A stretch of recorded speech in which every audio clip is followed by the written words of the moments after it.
Hello, everyone. Welcome to Grace Hyde Speaks, From Pressure to Power. As promised yesterday, I said I was going to tell you my story. Just coming from work, hectic day at work today. I had to send a patient out to the ER. Well, I didn't work in the ER today, but I felt like I was in the ER. Very hectic day. But I just wanted to come and share with somebody because if this story can change one life, it will worth me telling this story, okay? As I said before, I became a mother at an early age of 22 years old. A lot of people thought my life was over when I became a mom. And I forgot to mention that I am a pastor's child and I was unmarried. So that made me look bad in the community that I was in. Growing up in a Pentecostal church, that was really bad. I got pregnant by another stranger. This gentleman was my best friend for 3 years. And things happened and I got pregnant. I had my beautiful daughter. He migrated to England and I became a single mom just at age 22. In my country, is bad when you have a child out of wedlock, especially the position I was in. But I made a decision that this wasn't going to be my ending. My story was not going to end like that. Another single mom, oh my God, her life didn't work out because she had a child and she had to give up her life for the child. I didn't want that to happen to me. I wanted to be an example for my daughter, okay? So after getting pregnant, I was in school. I was studying natural sciences at a community college because then I thought I wanted to be a doctor because my mom always wanted me to be a nurse, but I didn't want to be broke. In my country, nurses don't make any money. So I still want to do something that I had to deal with people because of the love for people. So I decided to become a doctor. Was studying natural sciences, did that, got pregnant. I said no. I changed from natural sciences before I got pregnant because it was like I didn't want to do this anymore. I went into computer sciences, okay? So I took a year off when I had my daughter, spent the year with her because it was the best blessing. I always wanted my first child to be a daughter. So I went through a lot. I was very sick during my pregnancy. Took a year off from school. Then I decided to go back to school. So I got into Michael Teachers College first. A lot of people didn't know I was going to be a teacher. I was going to teach maths and science. But UTech, University of Technology, called me and I took the offer and I went to University of Technology where I studied computer science and information technology. Long story short, when I went to University of Technology full-time for 4 years. In my second year, I got pregnant again. But I was just 24 years old. So then I got pregnant again in third year. So people joke. When I was in school, they joke, they laugh, they call me a factory. But I didn't look at it like that. I looked at it as I was creating life because there were always options, which I didn't want to do. So I brought my two sons into this world. They are big men now, so I'm very happy and I'm very proud of them. And I realized that I was building a legacy for these children. I remember going through those pregnancies. It was hard. I had my child, my first son, had to leave UWI, University of West Indies, go to school because UTech was right across the road basically, and go back into the hospital, make sure my son was okay and take him home because he was going to go home that day. Take him home from school. I was 9 months pregnant. I was still going to class. When I tell you, I was determined because everybody's mouth was on me. Like, she's mashing up our life. They gave her a good life, but now she wanted to mash up our life. So I had to just press on. So I went for my baby, went home. People didn't believe that I could do it. People was like, oh my God, I can't believe she's still going to school. I can't believe she's still doing that. Even one time I went back to my country and people were saying, oh, her mother says she's going to college. She's not going to no college. Every time she comes, she's pregnant. She's not going to no college, right? So the pressure was real. I'm telling you, the pressure was real. But I wasn't breaking. I wasn't breaking. I mean, when you have God inside of you, because this is not my strength. It could not be my strength because myself alone, I could not make it. But the strength of God that was within me, I wasn't breaking. I was becoming. Little did they know that I had a made up mind. No matter what's going to happen, what it take, I was going to become successful. I made up my mind from the day I had my daughter. So having my two other sons made no difference. I was going to make it. Deep down, I just felt and knew that God had a purpose for my life. I knew, because I was born with this love for people. And I know God wanted to use that love for people to do something great in my life. So I know my purpose was there and I couldn't break. You know, because sometimes the devil sees a lot of things that God wants to do in your life, and he knows that he wants to kill your destiny before your destiny even begins. So I was determined that the devil was not going to stop me. And no, nothing was going to stop me. So I was determined that I was going to become successful. When I was in school, I started working at the bank. Don't want to call the bank's name right now.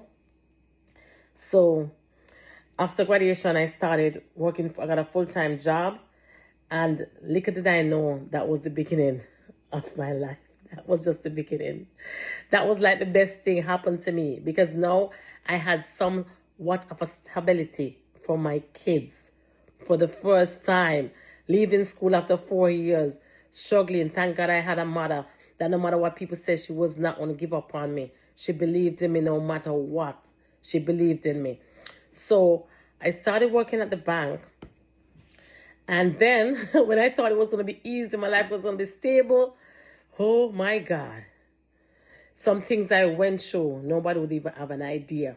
I remember going to work one day, and because I used to my shoes so often, and my shoes was so old and it was so bad.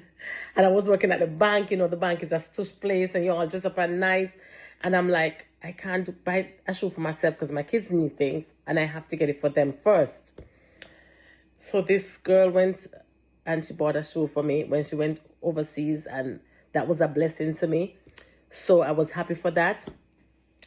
And I am telling you, I was determined. I used to live, at the time I wanted to live in a nice posh area. You know, we in Jamaicans, as soon as we start making money, want to live bigger.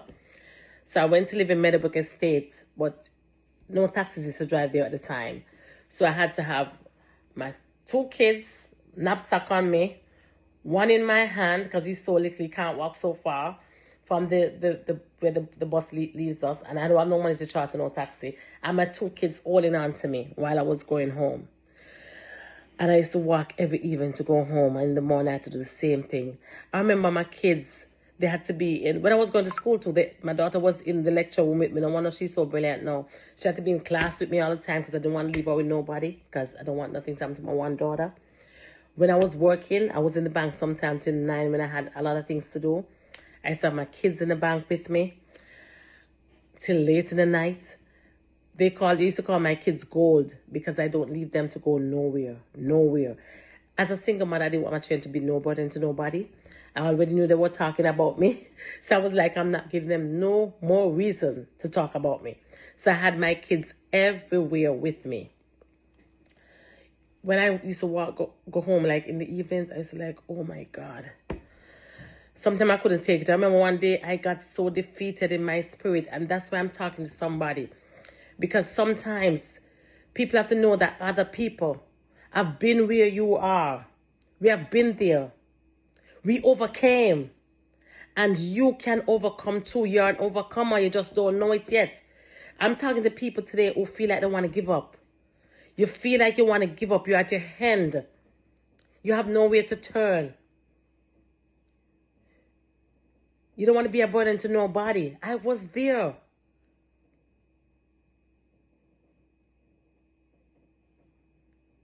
They always say at the darkest tunnel, that's when your breakthrough come. Your breakthrough is right here. You just haven't seen it yet. I didn't see my breakthrough, but I know it was coming. I remember one day I used to sing this song because I was so low in my spirit. I almost gave up.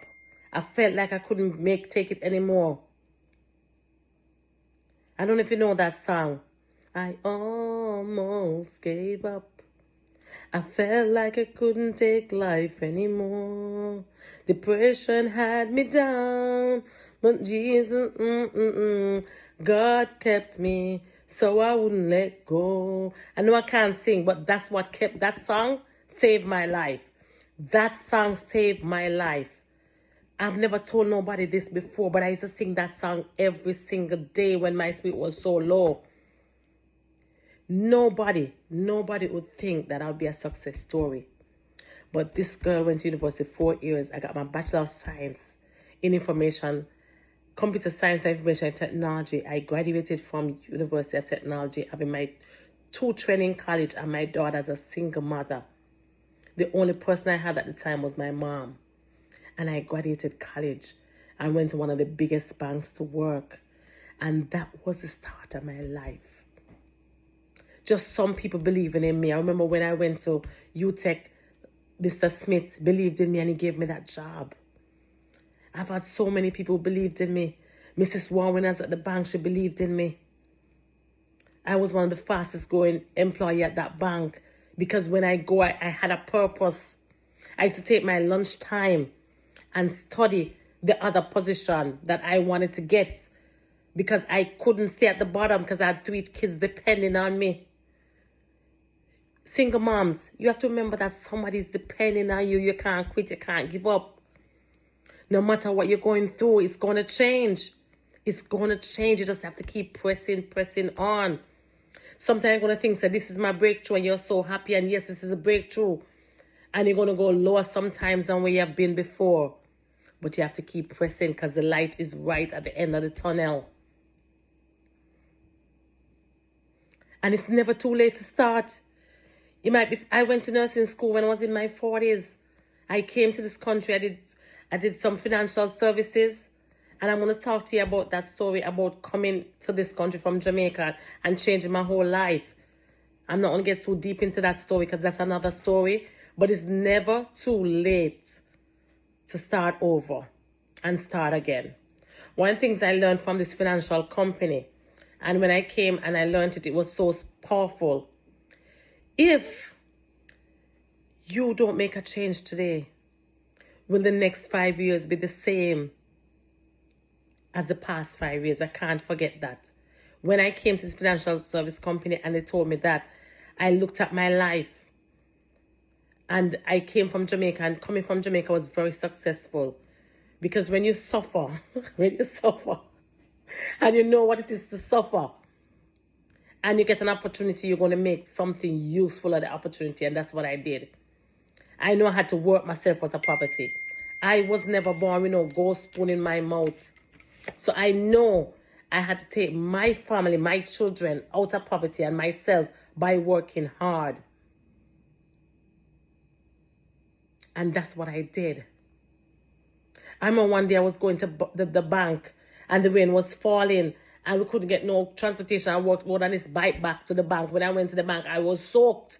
The manager said to me, "Grace, oh my God, so you love the job?" And I said, "Yes." I went and blew up my clothes, put it on, and I went to work. You understand? That's how passionate I was about the job because I know I had 3 children depending on me and I was a single mother.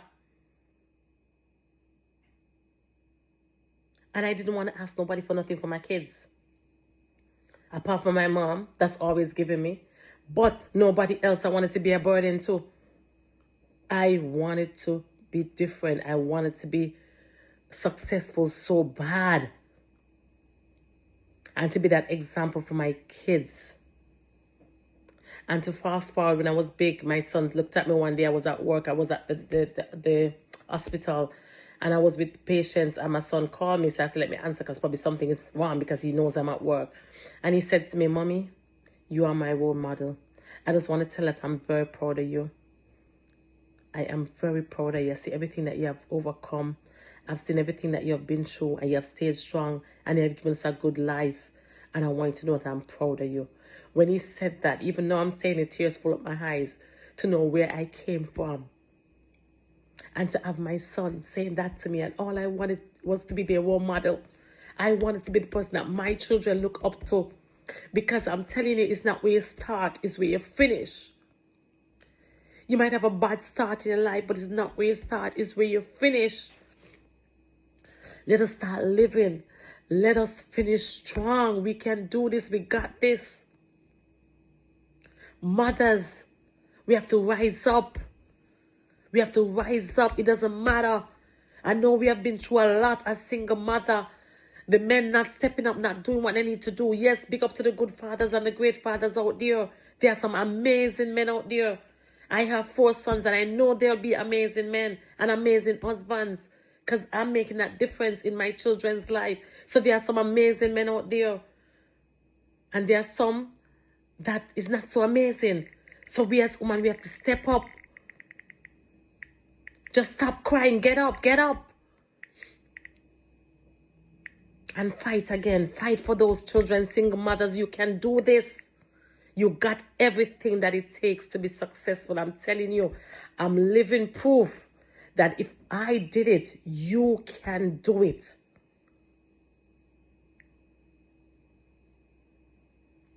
I remember even earlier today, my brother was saying, Grace, a lot of people gave up on you. He said, Grace, a lot of people gave up on you. Even my big brother told me one time, said, Grace, I can't believe it that you made it. I can't. He was shocked that everything that I've been through, I made it through. Don't ask if I've not been through a lot of pain and hurt. I've been through a lot of pain, a lot of hurt. And I'm always smiling. So people don't know the pain and the hurt that I've been through.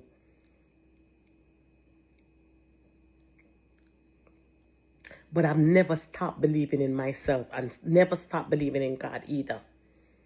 You see, from you believe in yourself, you nobody else to believe in you. Nobody else.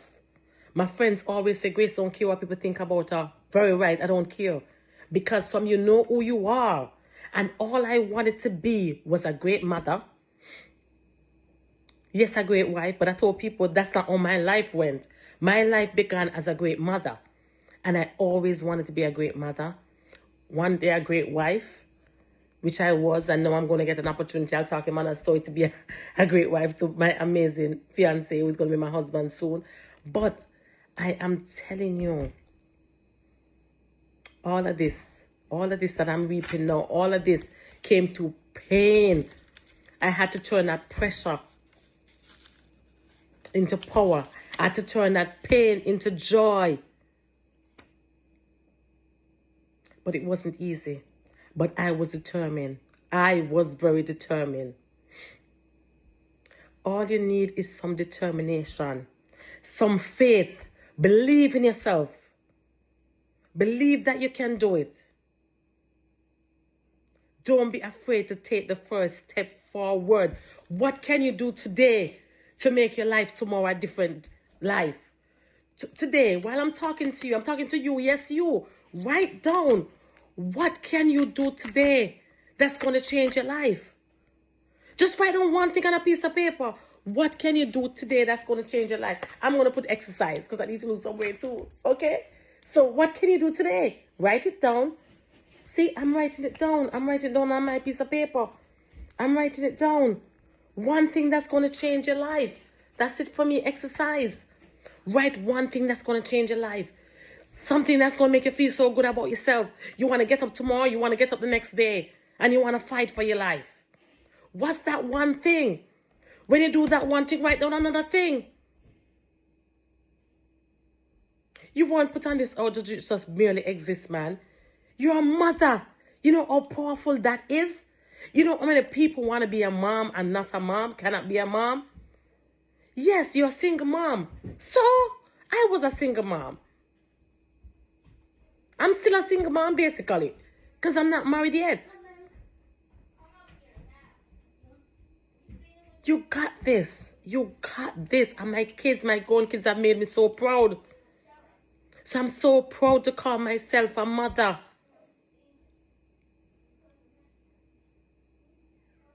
You can do this. You can do this. You got this. All the things you went through. I know it's hard. I'm not trying to belittle, diminish your pain. Or to say that, oh, it wasn't there. It never exists. And, oh my God, you didn't suffer. Yes, you did. And we acknowledge that pain. We acknowledge the suffering. We know sometimes we have to go to bed hungry and our kids had to go to bed hungry. But it's ending. It's time for it to end.